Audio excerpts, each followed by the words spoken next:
get that to Cynthia. We love this baby. Here I come.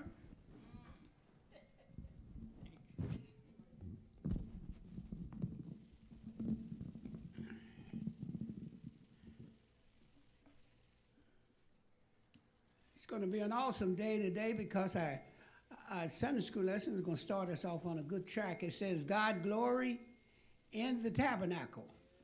God's glory in the tabernacle. And I've been thinking about this all week, and the more I think about it, the more I revert as to going back in time, because back in the day they didn't have the technology that we had, but it was something about it that was always in the church that I grew up in. There was always one mother that was in the church early, and she was always singing a song. And it was different one all the time, but the mothers always made sure that there was a song going on when you came into the church. And they continue that process. Now, we have a tendency to have bland churches. You know what I mean? And one thing I like is aroma and music. I like the smell of incense, in the church. I think that goes along with our lesson because God explained to Moses what he wanted in the tabernacle. And one of his things was the burning of incense that he wanted in the tabernacle.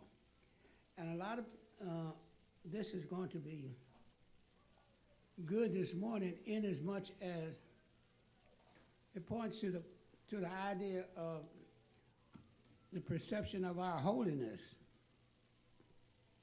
How God established an atmosphere of holiness in the first tabernacle, and how we should continue that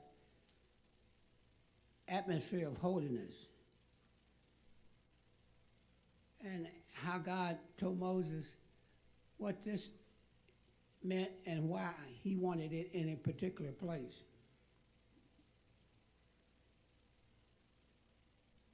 And so, as we see, Moses then consecrated the tabernacle with the anointing oil. This was no ordinary place. The tabernacle was no ordinary place. It needed to be marked by something special in order to demonstrate its holiness. And so I think that's something we need to continue today. To figure out some way to demonstrate our holiness to our participants as they come in or as they sit in our sanctuary. So, and on a lot of this, you have to understand, in some areas they're going to call it paganism because of the things are not explained. But if you read very closely, as we say in Exodus 40, then you read very closely, it tells you about how all of this is to be placed and why it is to be placed where it is. God was gracious once the Israelites finished with the tabernacle. God was gracious, and he filled it with what? His glory. His glory.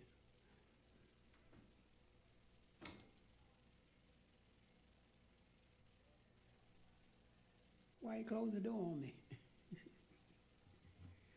He filled it with his glory.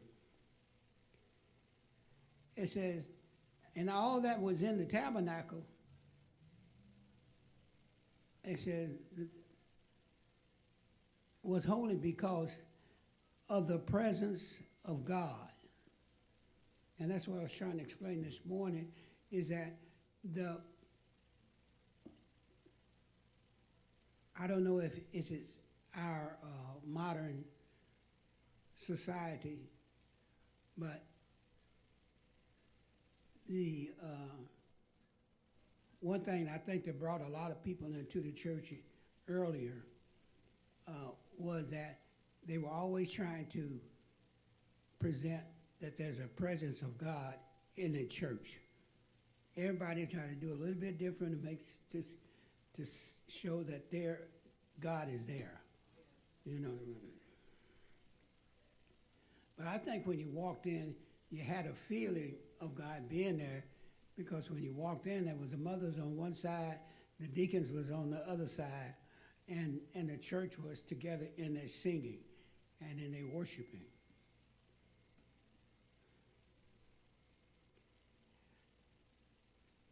And so God was gracious, and he filled the tabernacle with his glory.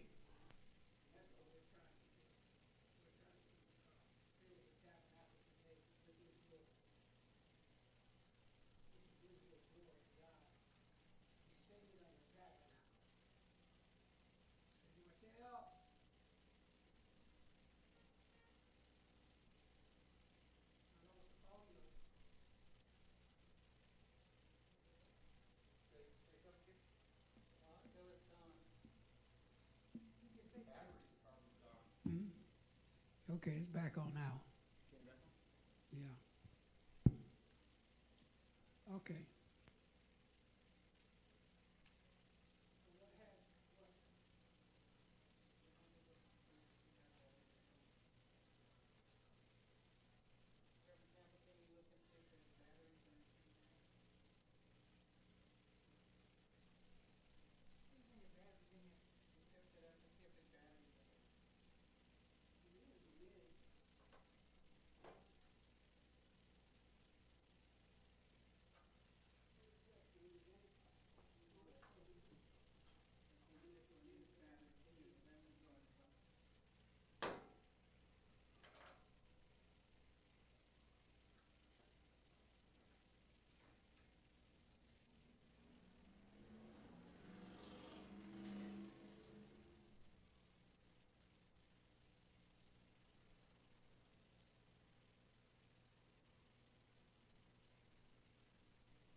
Now, okay.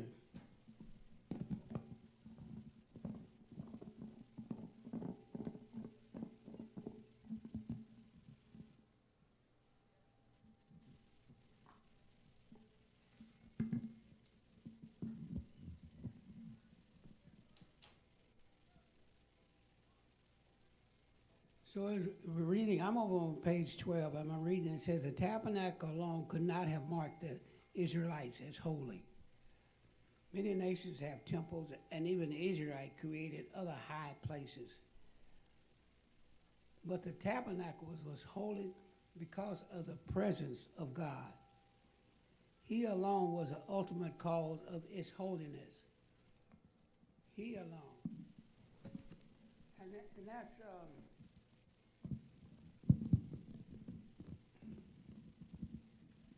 And that's what we need to strive to do, is to manifest the Spirit of God so that His glory can be felt in our services. So, as we're talking about setting up the tabernacle in Exodus 41 and 1 through 8. It says, Moses arranged the finished pieces of the tabernacle according to the precise pattern God had shown him on the mountain. The purpose of the tabernacle was for God to dwell among his people. it says modern readers may perceive the tabernacle details as boring, but these details work together to tell Israelites a vivid story about God's holiness. Okay? And so the thing is, you should understand, God wanted this laid out so that you could understand and get more of me, you know. And so that's one of the things that we have to continue to push forward to. And as we read, and as you know, there were several sections to the tabernacle. You had, and it says here, after Moses set up the tent, it was to set up the remaining items, starting from the innermost of the tent and working backwards. He would begin with the inner sanctuary, or the most holy place, which contained the Ark of the Testimony. I'm on page 12. And so Moses had specific plans from God. That's the important thing, from God, as to how God wanted his house to be laid out. And the things in the Ark of the Testimony, or the covenant as we call it, are the things that says God is holy and is powerful. The Ark has been designated as the storage place of key items that served as witness to the Lord's relationship with Israel.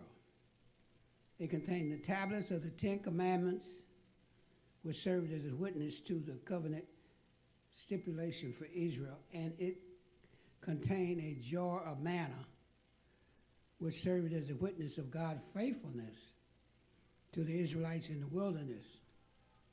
And later, it would also include Aaron's budding staff, which served as a witness to God and his leaders' vindication over Israelites' rebellion. And in addition to the Ark role of housing covenantal items, it covered and translated as a mercy seat, serving as a seat for which God spoke to the Israelites. And that's the thing. Like I say, God wanted a place where he could worship with his people. And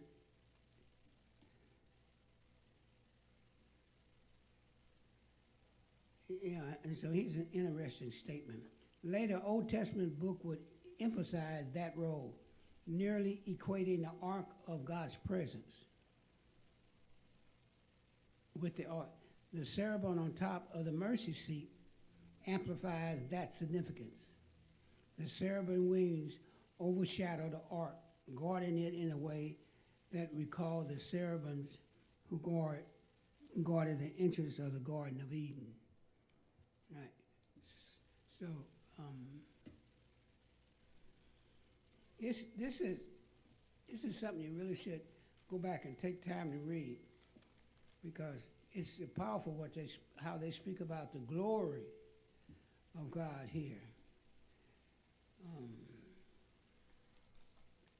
And one of the things, as we talk about the priests, it says, I'm on page 13 now.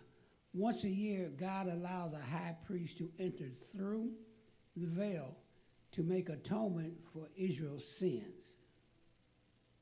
But even then, the high priest could not go behind the veil until he had made an animal sacrifice for himself and a cloud of incense smoke that covered the ark. And so there's stipulations as to how anything happens once you enter the tent. No one else was allowed to go in behind the veil with God's presence residing. So the high priest went into the holies of holies. But in the holies of holies also, the way I read this, is that God's presence was there. So you know that, so as you listen, as we think about the birth of Jesus, we remember that Zacharias was the high priest for that year. And he went into the holies of holies, and that's where he had his visitation, once he was in the holies of holies. All right. And so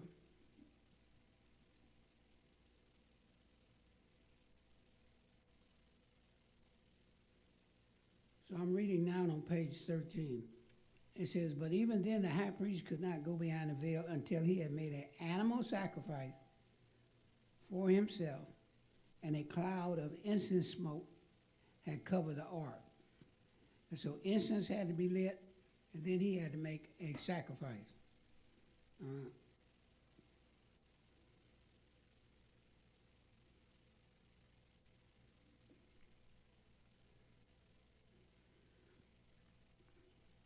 And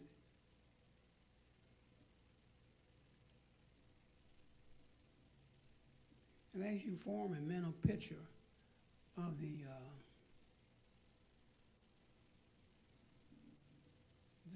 tabernacle, then you can see as you enter, you give the sacrifice of yourself and purify and clean yourself.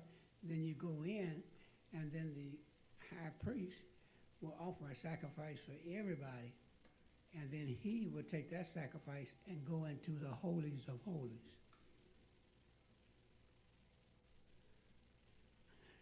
And so this is what we in the New Testament era see. But in front of the ark, a curtain, veil, shut off the most holy places from the holy place. Its role was to keep the ark hidden. All right? And so you see that. I don't know how many of you watch Catholic TV, but I watch it periodically. I like the Mass.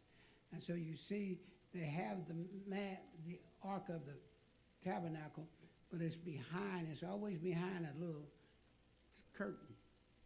And so they go in, they get the elements, they bring them out, and they sit them down. Then they have the communion, they Mass. And it says, just in front of the ark, a curtain shut off the most holy places from the holy place. The role was to keep the ark hidden. If God's glory was to dwell atop the ark while it was in the tabernacle, people could not simply approach it whenever and however they wanted. As God had already revealed to Moses, no one could come face to face with the glory and live. Amen. Okay?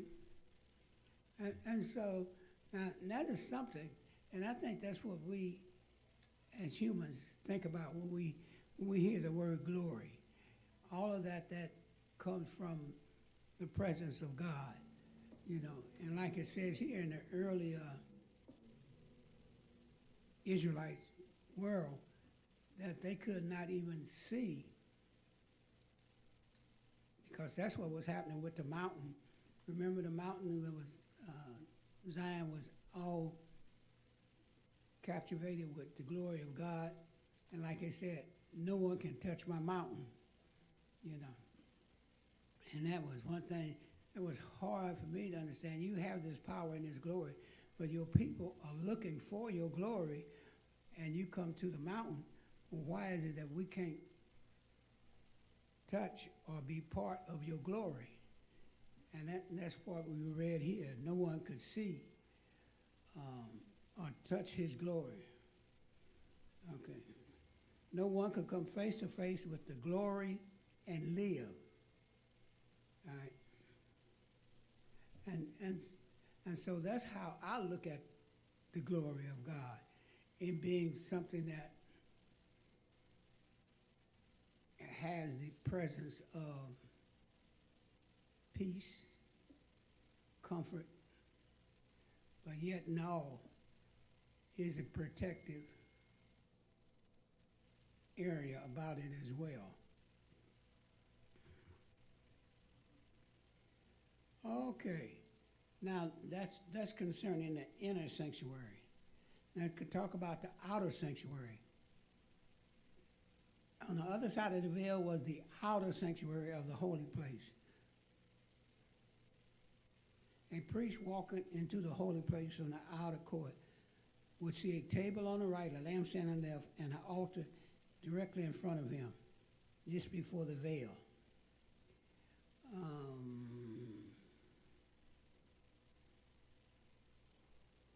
Now, in the second paragraph, that on page 13, it says, the table held bread that was baked every Sabbath by the priest.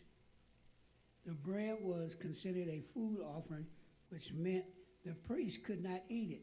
Now, think about this bread, because if you remember a story about David and his men, David one time took his men into the tabernacle and ate the showbread, which was, and as it said here,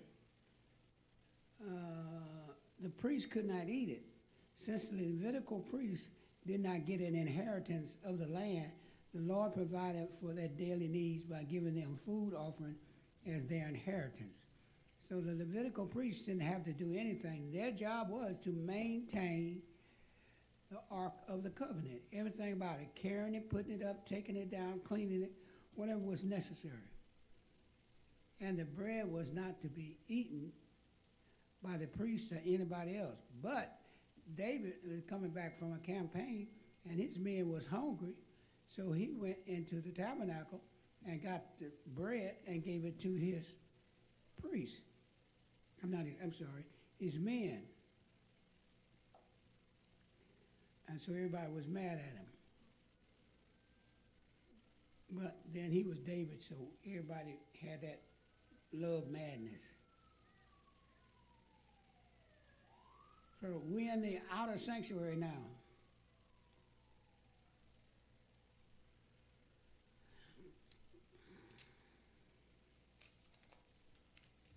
All right, I'm over on page 14.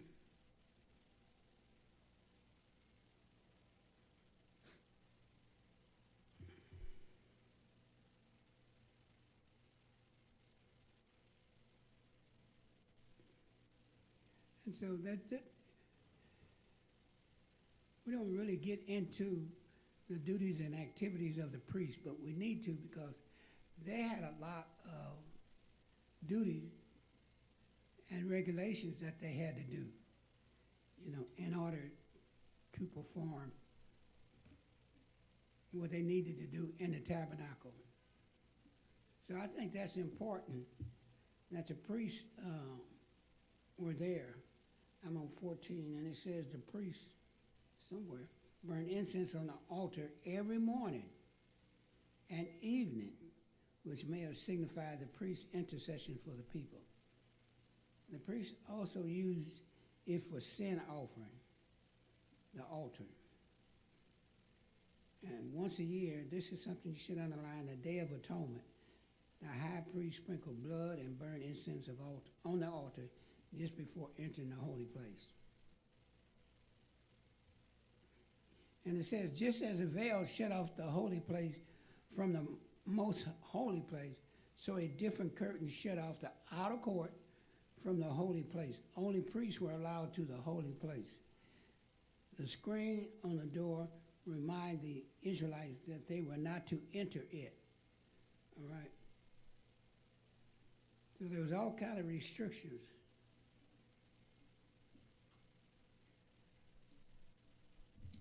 So it says,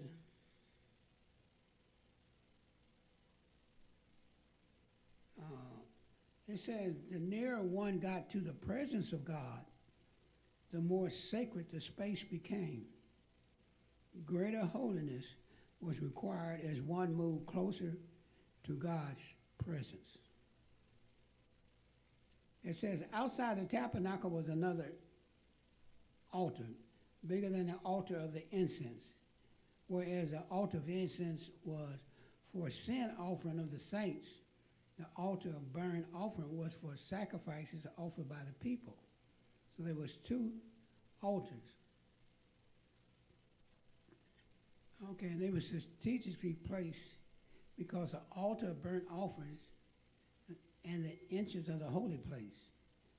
The laver, which had water in it, provided a place for the priest to ceremonially wash their hands.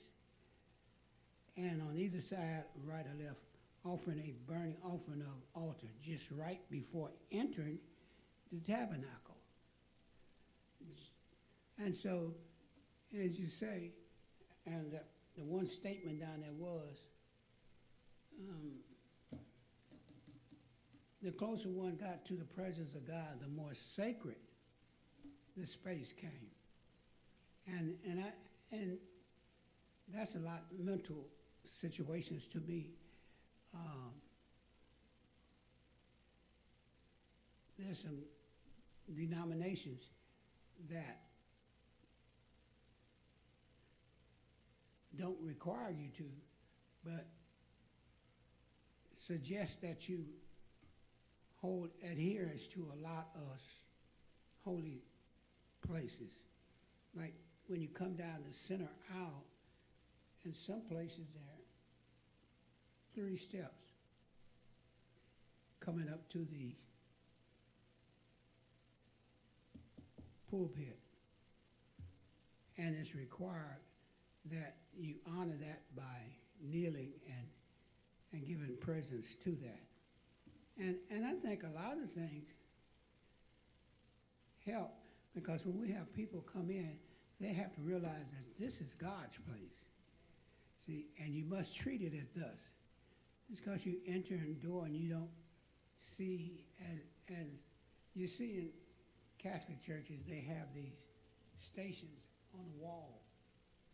And those are 16 stations of Christ from his birth to his resurrection. And that kind of gives you a feeling of being in a sacred environment, you know. So I think what we do by giving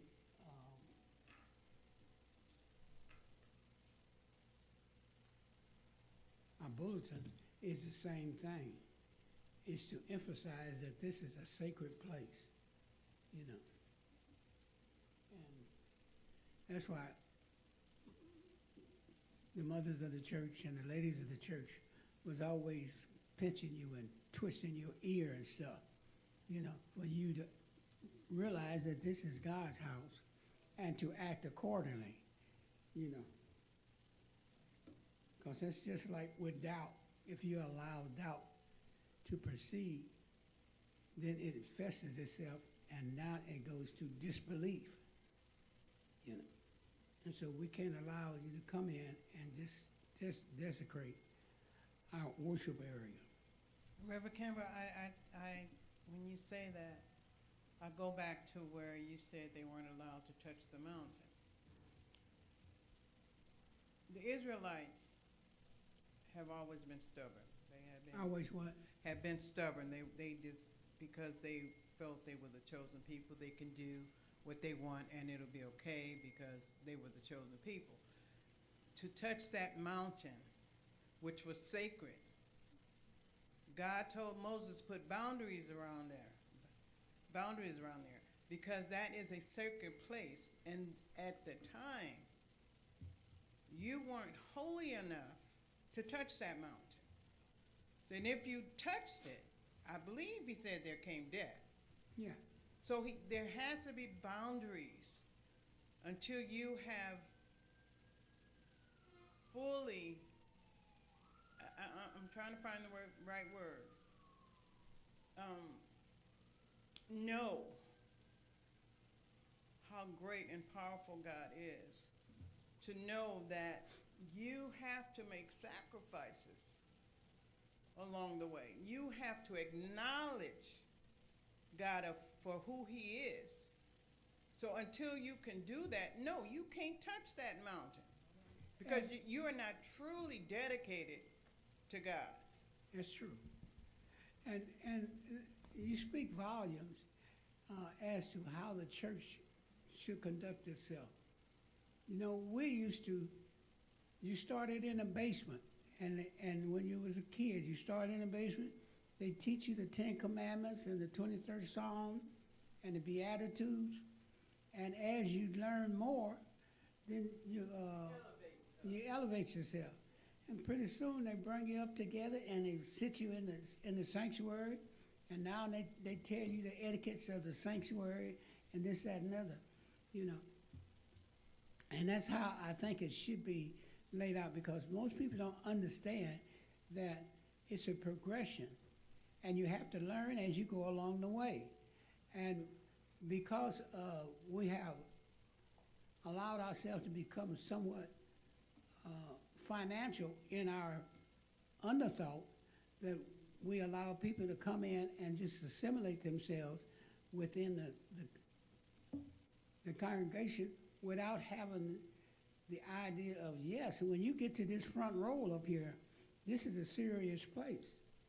Between there and this pulpit, you have to learn and understand what God is. You know what I mean? And you have to learn them two words. When God say, I am, just how powerful I am is. You know? And so you're correct. And I would rather you use the word stubborn in response to the Israelites, but I'd rather use the word rebellious, you know, because the Israelites, as we come into this time now in Christian history of the coming of Emmanuel, the Israelites was all the way on another area when Christ was born, you know. And so it's important, as I always say, we say a lot of things, but we don't mean anything. One of the things that we say is that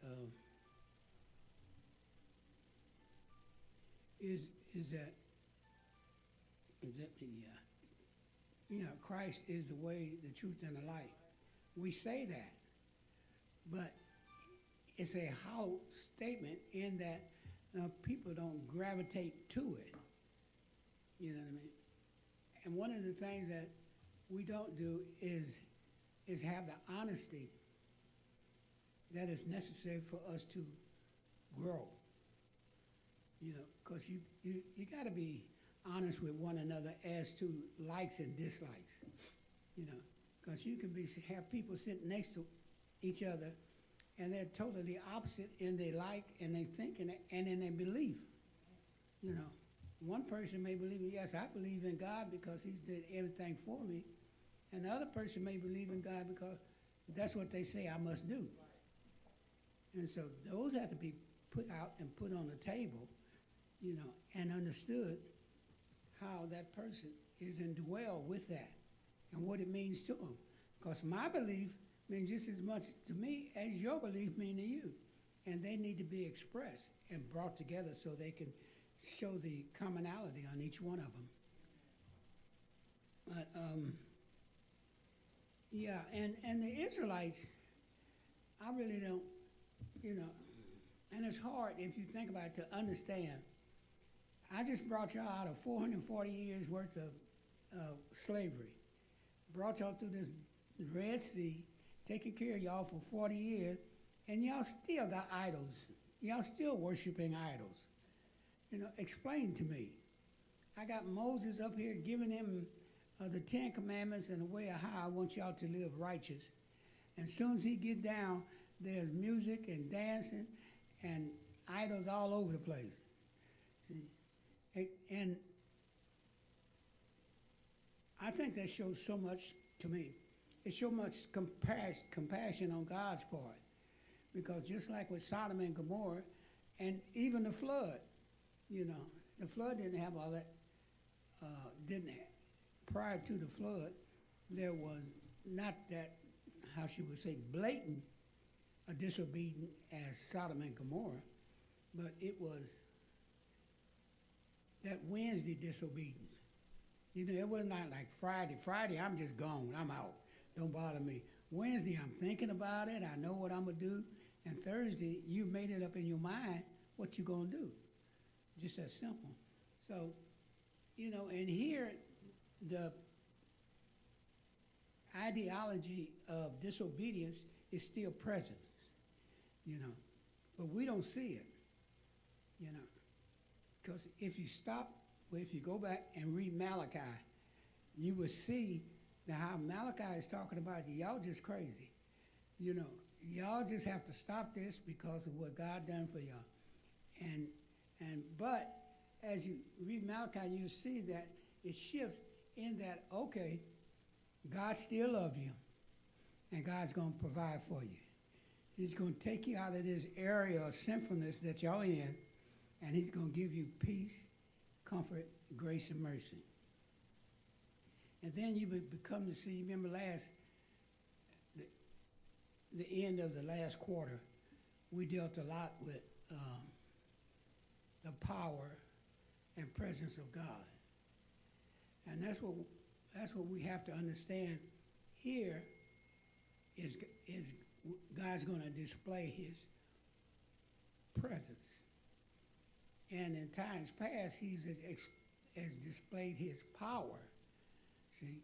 And so you have to understand that and understand that we don't think of God having different levels of understanding and compassion, you know, but God does. If he only had one level of compassion, then it would be Sodom and Gomorrah all through everything, you know.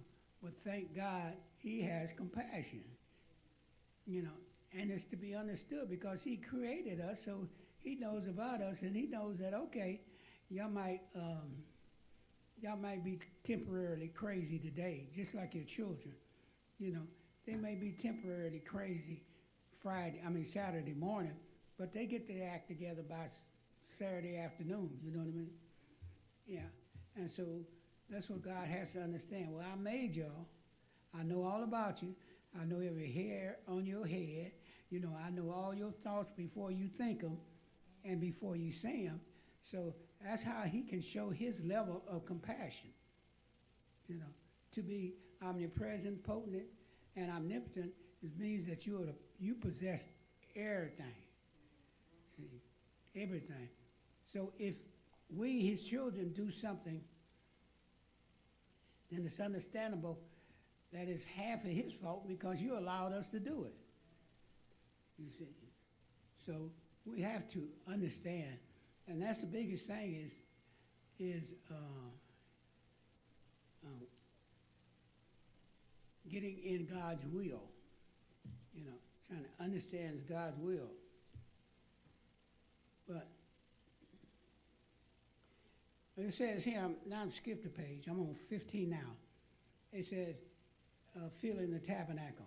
Even though God had graciously come down to the camp of the Israel, something else still needed to happen for him to truly fulfill the purpose of intimately dwelling with his people. I'm here, but I still can't get you guys to see me and understand me. The book of Leviticus would be God's immediate answer to the problem.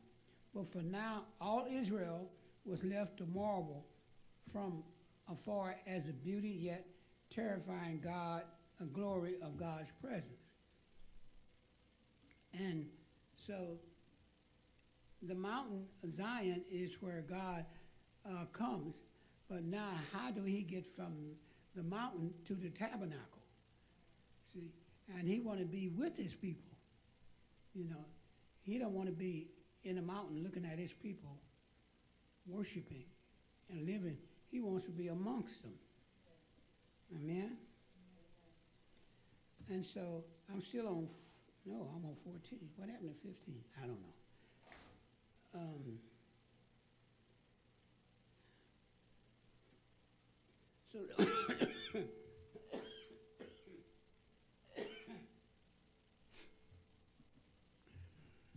So now you'll go back to understand some of those small things.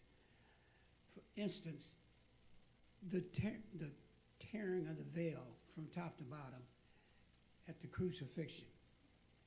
So here it says, just as the veil, I'm on page 14, just as the veil shut off the holy places from the most holy places, So a different curtain shut off the outer court from the holy court. Only priest was allowed to the holy place. The screen on that door prior to between the outer court and inner court.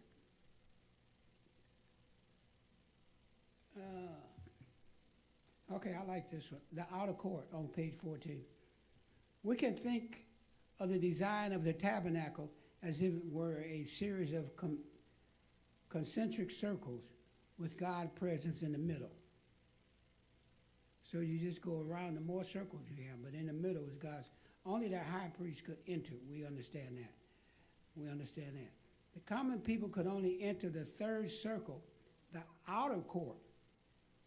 The nearer one got to the presence of God, the more sacred the space became. Greater holiness was required as one moved closer to God's presence. And that's why it was only the Levitical priest that was able to move through the tabernacle and even to the most holiest of holy. Because of their holiness, and they were brought up to be those in serving in the tabernacle. So, okay, on 14, outside the tabernacle was another altar. We just read that, I think. Bigger than the altar of the incense. Whereas the altar of incense was for the sin offering of the priest, the altar of burnt offering was for the sacrifice offered by the people. And so that must have been a continuous fire all day, especially on the Sabbath when you have people coming up with their offering and with their offering. All right.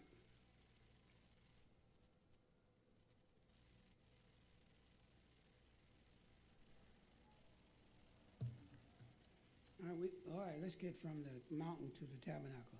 I'm on page 14 again. Finally, God commanded Moses, after he got everything set up, commanded Moses to set up the screen through which the people would enter the outer court. The stage was set. The visual story of sin, unrelenting curse, and God's unapproachable holiness was ready for Israel to view. Okay? Now Israel can see God, see the effects of God, and see the glory of God.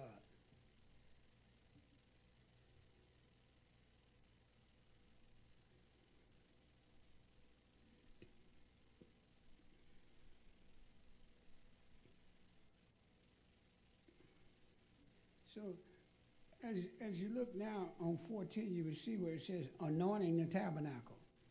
The purpose was to set up the tabernacle apart as a holy place in which God could dwell. Many of the tabernacle furnishing pieces would have been common items outside of the tabernacle context. The word for the ark, for example, was also used to identify the box in which Israelites transported Joseph's bone from Egypt. And so what they're saying is all those things are everyday items, but by them having the glory of God on them, they become items of the tabernacle.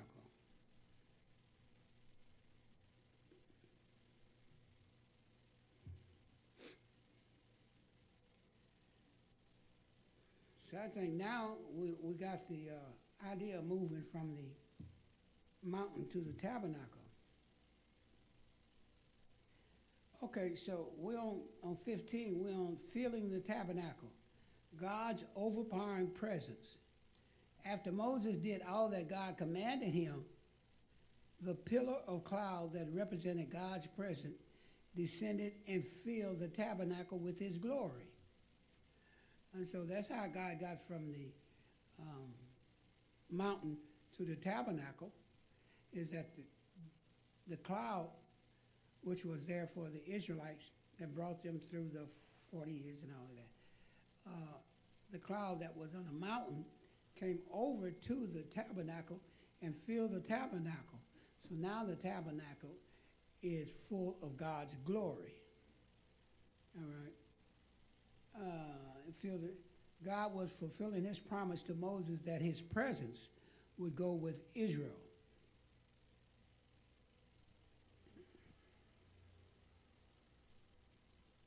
But now we got a problem where it says, but in an unexpected twist, no one, not even Moses, was able to go near the glory cloud in the tabernacle. So God is in the tabernacle in the form of a cloud, but can't nobody go in there. And when Moses went in there, he come out, he's so shiny with glory that no one can even afford to look at him. All right? It says even though God had graciously came down to the camp of Israel, something else needed to happen. All right? For him to truly fulfill his purpose of dwelling with his people. All right, so you go to the book of Leviticus and it tells you about that. All right, now I'm down to God's, on 15, God's guiding presence. The cloud of God's presence not only demonstrated his unparalleled holiness, but also served as a guide for Israel. God had been leading Israel in a pillar of cloud and fire since their wilderness journey. Now the tabernacle became the headquarters of that leadership. Whenever the cloud rested on the tabernacle, the Israel know they were to camp in that place. They really could not have done otherwise because the priest could not move the Ark of the Covenant while the glory of God rested on it without signing their own death warrant. So if the glory cloud was in the tabernacle, you couldn't touch it because that was death. So you couldn't move. It was only after the cloud went, then they moved the tabernacle, then the people moved. They moved according to the tabernacle. Okay. I'm going to stop there. Due to time, I got to stop there. So let's go quickly over to page 16, and let's talk about our selections for today. Practical points, I have 3 and 4, correct? All right. Number 3, God's primary intention in his plans of redemption is to dwell amongst his people. And that's what the tabernacle was about. So, where's my scriptures? It says 34. 34 said, then a cloud covered the tent of the congregation, and the glory of the Lord filled the tabernacle. All right. Let's do number 4. I'm on 16, right? Not even the holiest believer can approach God apart from Christ's sacrifice and meditation. Not even the holiest believer can approach God apart from Christ's sacrifice and meditation. There's no other way to get close to God but through his Son. That's just that simple. Yeah. Okay. Now we're going down to research and discussion. We did number 4, correct? Number 4, research and discussion. Where does God's glory reside today?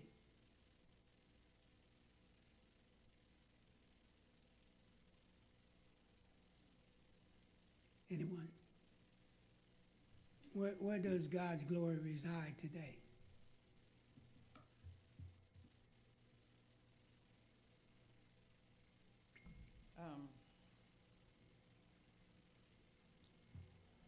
His glory resides in those who truly believe and trust in him. That's how I think.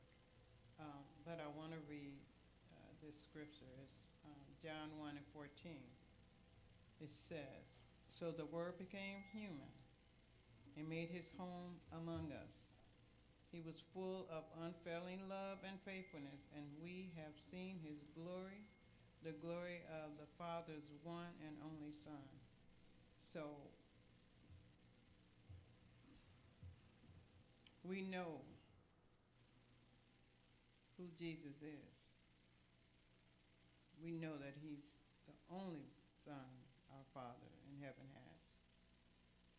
When you believe in his death, burial, and resurrection,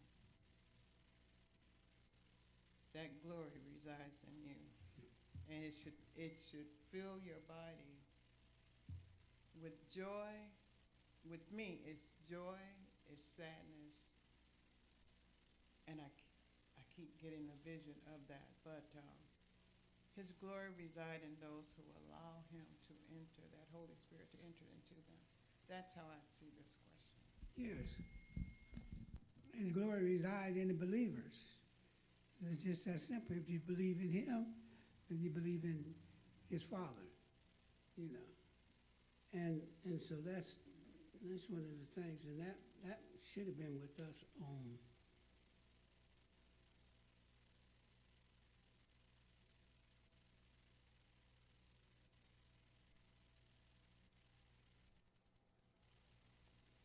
and that's what the lesson was about today, is God coming closer to his people.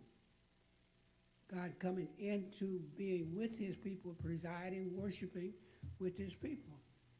That's why he told them, you know, you guys out here building all these houses, y'all doing everything for yourself. Y'all haven't done anything for me. You know, I've been in a tent.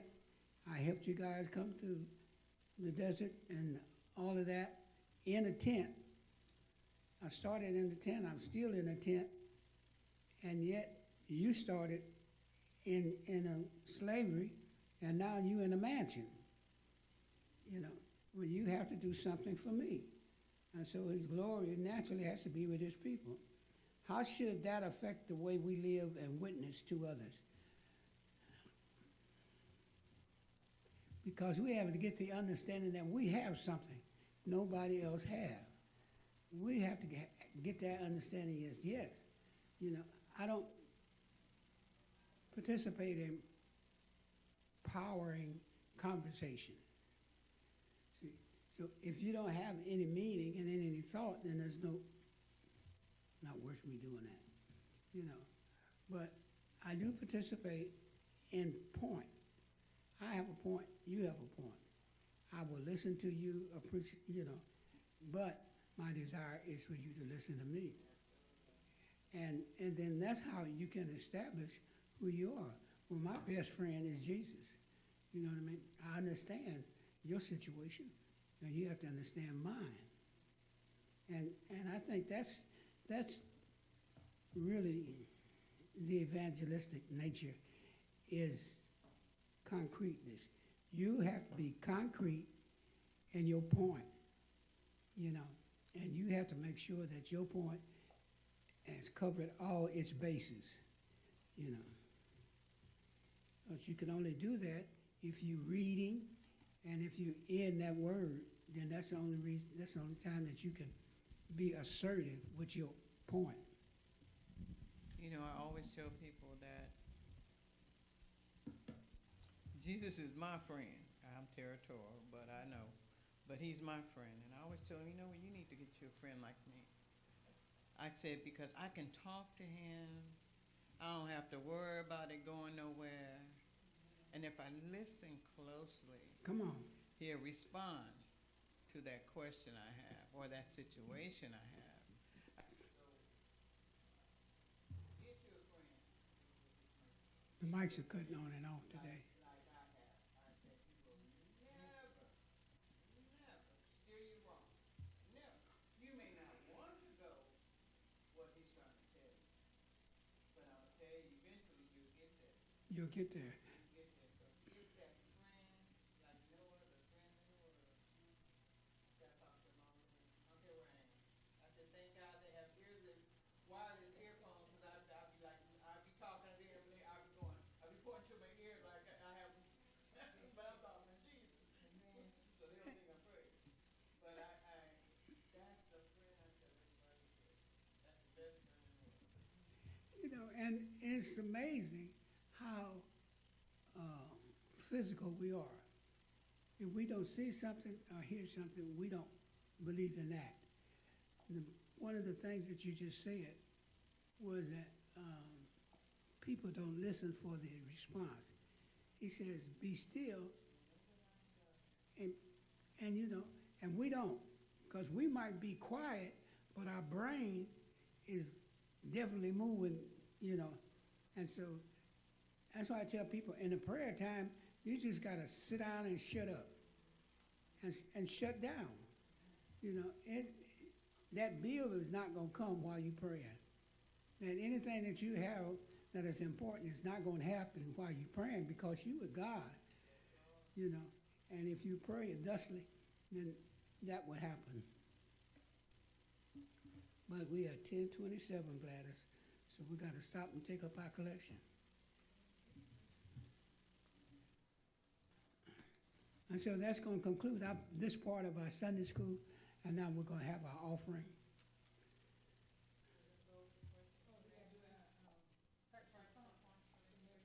Our practical points for next week. Practical points for next week on page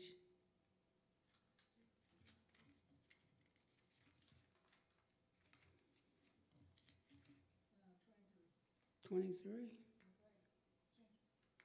These some big lessons.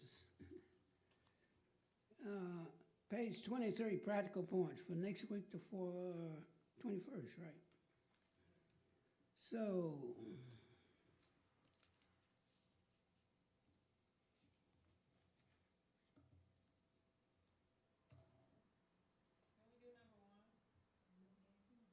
what'd she say? Number one?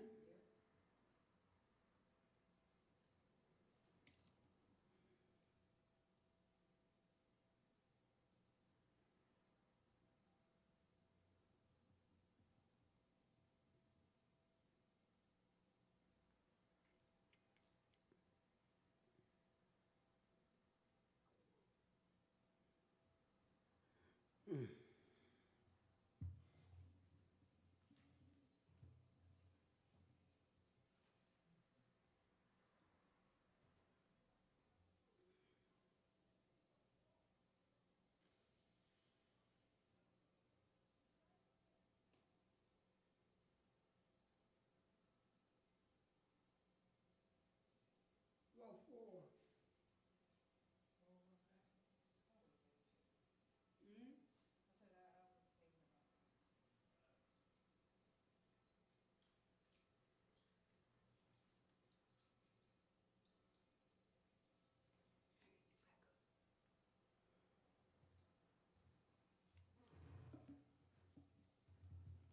What'd you say, Cynthia? I said I was thinking about that particular question. Okay.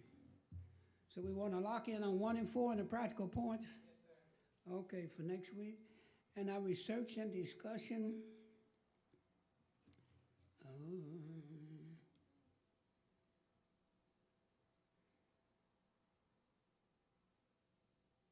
Let's do number 2. Waiting 700 years for a promise. How would that affect your faith? I don't know if I'd had any left. I think that'll keep that one word in front of you, hope. All right, so we do number 2, Gladys, on research and discussion. Okay, so we got 1 and 4 and number 2. Imagine waiting 700 years for a promise. How would that affect your faith? Okay? That's a good one. Yes, ma'am. We good, Martell? Okay. Now, that concludes this part of our Sunday school.